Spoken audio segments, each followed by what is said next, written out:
in the 90s, NBC ran a programming block of shows on Saturday morning called TNBc. The T standing for teen, as that was the demographic they were targeting. I'm sure many of you remember Saved by the Bell, California Dreams, Hang Time, and the one this video is about, City Guys.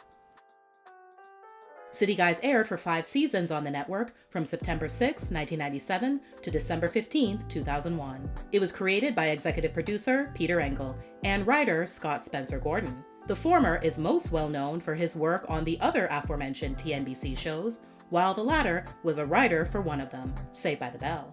The series was described by then NBC Executive VP of Advertising, Promotion and Event Programming, John Miller, as having a more, quote, urban feel in comparison to other TNBC sitcoms. Since they'd already covered their bases in California with Saved by the Bell and California Dreams, and middle of nowhere America with Hang Time, I guess now was the moment to come full circle and have a show set in New York City. Jamal Grant, played by Wesley Jonathan, is a street-smart African-American kid from a working-class family in Harlem, and Christopher "Chris" Anderson, played by Scott White, is a preppy Anglo kid from Park Avenue.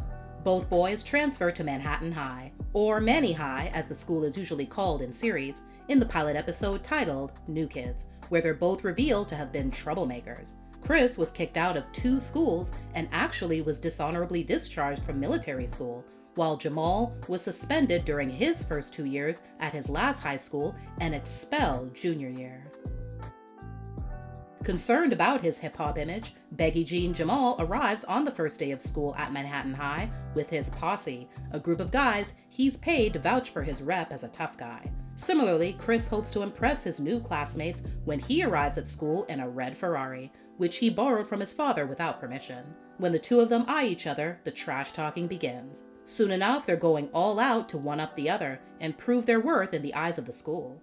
Unfortunately, they run up against Principal Karen Noble, played by Marcella Laurie, a no-nonsense administrator whose tough-love approach to her job has earned her the respect of everyone at the school. Despite their initial dislike for one another, over time, they discover that their problems are quite similar, and they actually have a lot in common, leading them to become best friends. Chris and Jamal are joined by their other friends, fast-talking daredevil Alberto Al Rocket Ramos, played by Dion Basco, concerned environmentalist Don Tartikoff, played by Caitlin Morey, and straightforward and ambitious Cassidy Giuliani, played by Marissa Diane.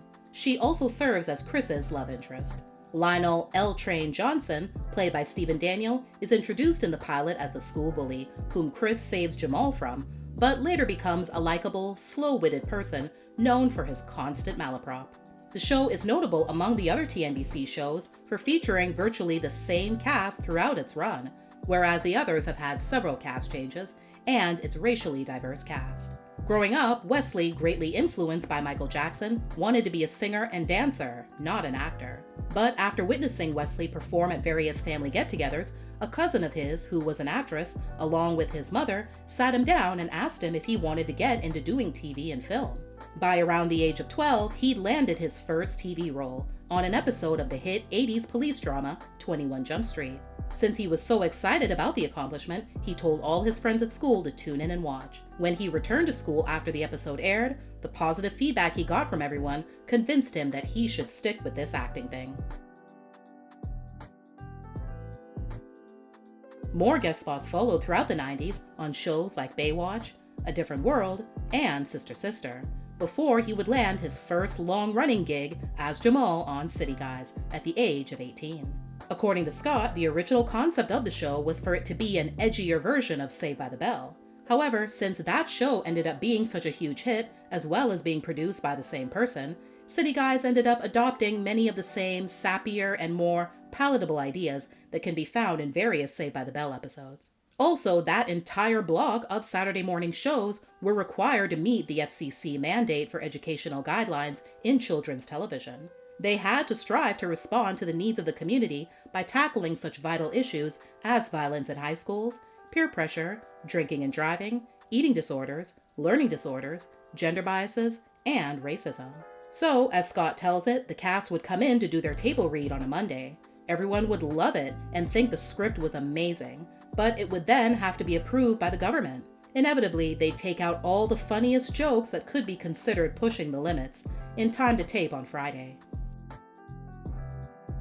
Scott actually landed the role of Chris from an appearance on Hang Time. He first auditioned to become a main cast member on the show, but even though he didn't get one of those spots, the casting director liked him enough to bring him back to do a guest spot for one episode. That same casting director also told him that there was another show coming down the pipeline where he would be playing the lead role, but she wasn't going to bring him back for that one because he didn't fit the criteria of the kind of person they wanted. As fate would have it, after the curtain call of that Hang Time episode, Peter Engel approached Scott and asked him to come in to read for his new show called City Guys. Scott immediately knew that it was the same show the casting director had mentioned to him.